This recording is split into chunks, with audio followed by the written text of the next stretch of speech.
Mga senador, 24 lang kayo. Asaan kayo ngayon? Asaan? Ipakita ninyo ang pagmamahal nyo sa Pilipino.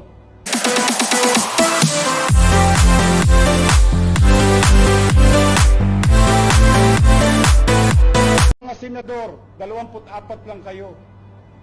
Ipakita ninyo ang pagmamahal nyo sa Pilipino. Kami, mga taga Maynila, Pilipino rin. Ngayon nyo ipakita. Asaan kayo ngayon? Asaan? Hinahanap namin kayo. Kasama na ako, 10 ng mga kababayan ko sa lungsod. Puro na lang tayo. Kontra rito, kontra ron. Dahil sa mga isinusulong yung political interest. Wala ba kayong puso? Maswerte kayo, mga pinagpala kayo. Maswerte tayo, nakaluwag tayo sa buhay.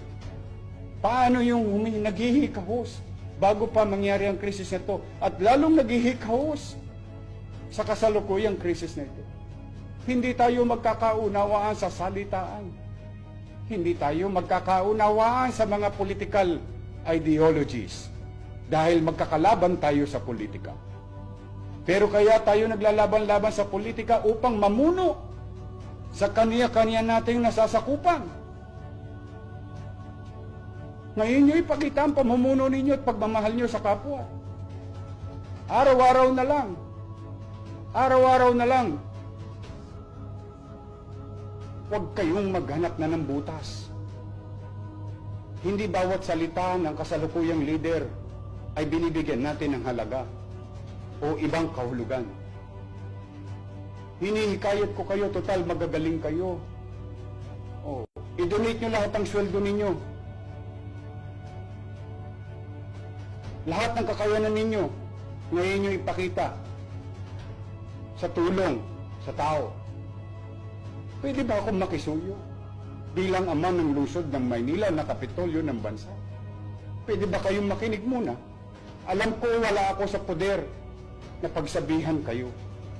Pero ako ngayon, hindi lang ako nagsasalita bilang alkalde ng lungsod, but bilang isang mamamayan din na marami na nagugutom.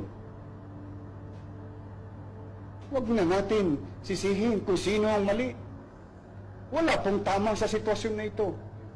Wala pong tama sa mga salita ninyo.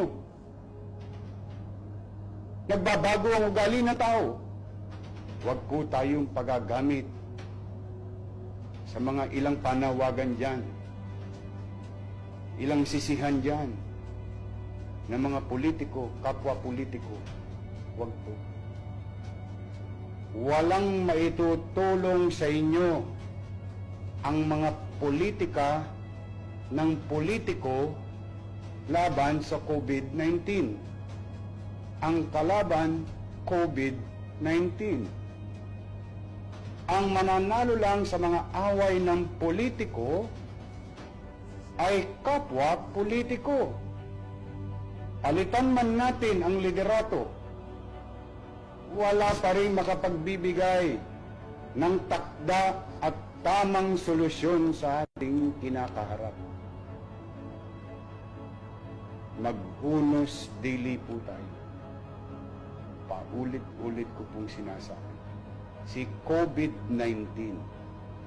Ako po bilang ama ng lungsod ng Maynila at kapitolyo ng bansa.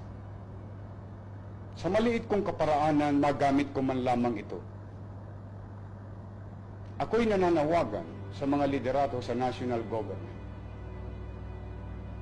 Oposisyon, administrasyon. Lalo na sa mga hindi nagkakaunawa. Pwede ho ba? Pwede bang makisuyo sa mga kapwa ko politiko? Pwede ba? 90 days lang. Pahinga muna tayo. 90 days lang. Pahinga muna tayo ng politika. Pwede ba makisuyo yung pagkakainis natin sa isa't isa bilang politiko?